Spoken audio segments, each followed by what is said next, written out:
do a little audit and literally do it in small bites so it doesn't feel overwhelming. So you know what? I'm going to take 10 minutes. I'm going to look at my checking account, crank it out, figure out where you're spending your money.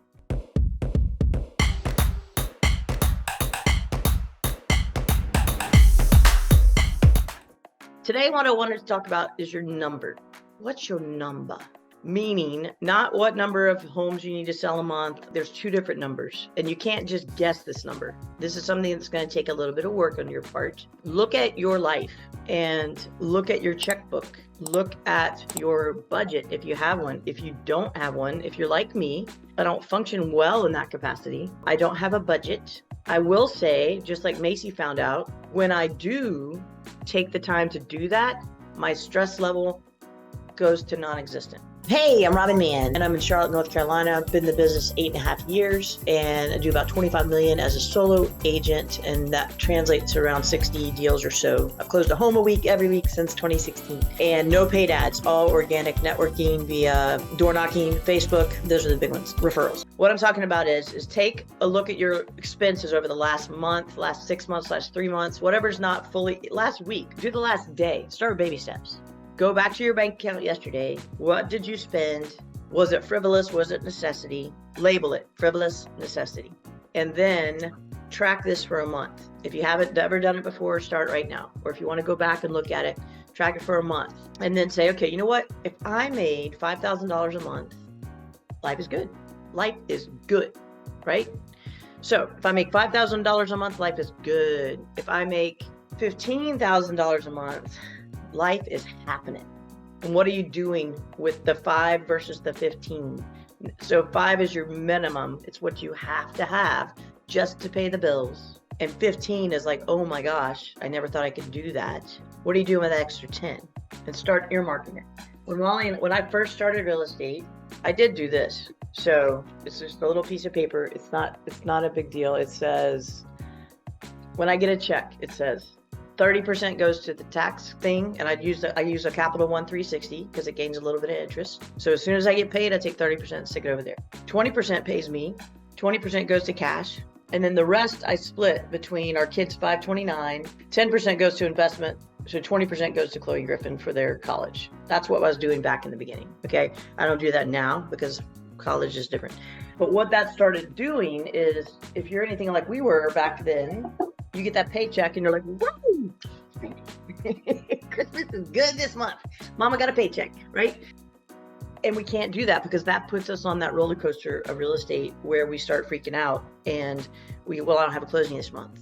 Okay, well, you had 10 in the last 2 months, 3 months, 4 months. What'd you do with that money? So do a little audit and literally do it in small bites so it doesn't feel overwhelming. So you know what? I'm going to take 10 minutes. I'm going to look at my checking account, crank it out, figure out where you're spending your money.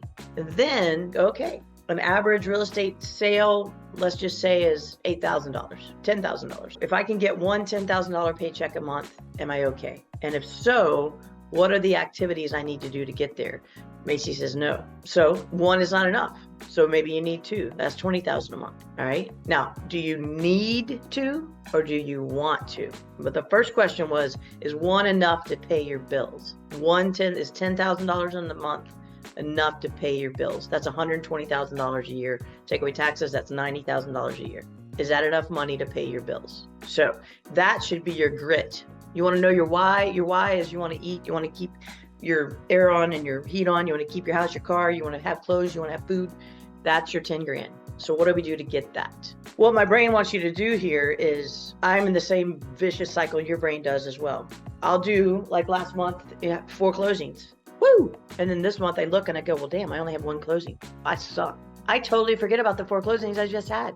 I suck. What the hell? The world's going to end. Life's going to die. Sky's falling, right? If I know my numbers, the sky's not going to fall. I'm going to go, oh, look, I had 4 closings. That's going to carry me through February.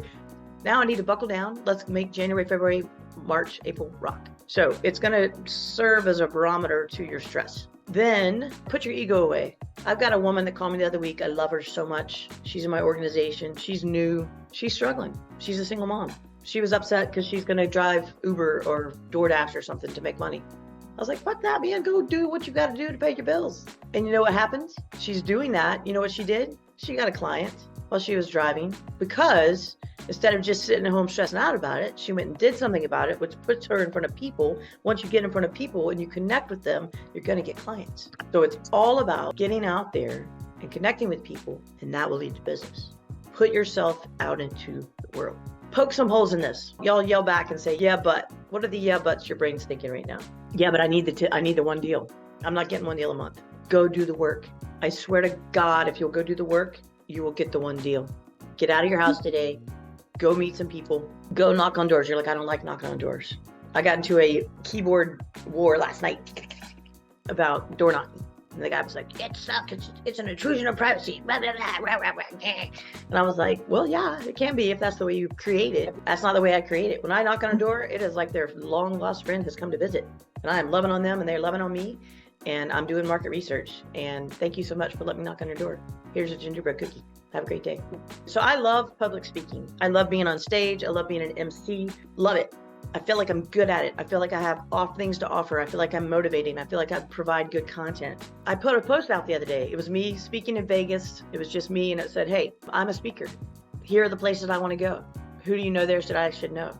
I've booked 3 events off of that post because I put it out there. Have I booked the one I want yet? No. Am I so excited about the 3 I've booked? Yes. They're not even the intention of what I put out there. I had intended to go to realtor events. 2 of them are like business events in communities. I don't care. It's a speaking event. I'm going to build the ground. I am laying the foundation so that one day soon, you guys are going to see me on the big stages. And you're going to be like, you know what? I used to be on her daily call every day. Oh, wait, you know what? I'm still on her daily call every day. And I'm part of her inner circle because you guys are my inner circle. You've given me confidence to go out there and do things. So thank you. So put it out there to the world. Hey, you know what? I'm Michael Richmond. I want to sell your house. I'm damn good at my job. I sold 4 this year. Let me serve you. Boom. Doesn't have to be fancy. Doesn't have to be some phenomenal post. Put it out there.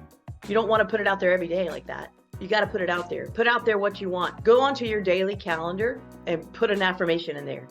It can be the same one that repeats every day at noon for the next year, or you can do it for a month and then switch it. Things always shift quickly in my favor.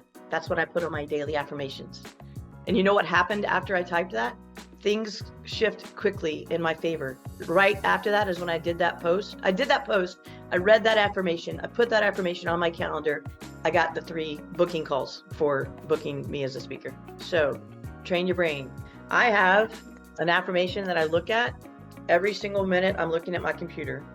It literally sits right here at the base of my screen so that my brain sees it. And what it says is, today I will help others see things in a positive light. Or it says radiate positivity. Like I switch it back and forth. It sits right here. Literally, I don't know that I'm seeing it, but my brain knows that I see it. And so I look at that constantly. So surround yourself with some love, some positivity. Thanks for being here. I'll see you tomorrow. If I can help you in any way, y'all know where to find me. All right? Mwah. High five. See ya.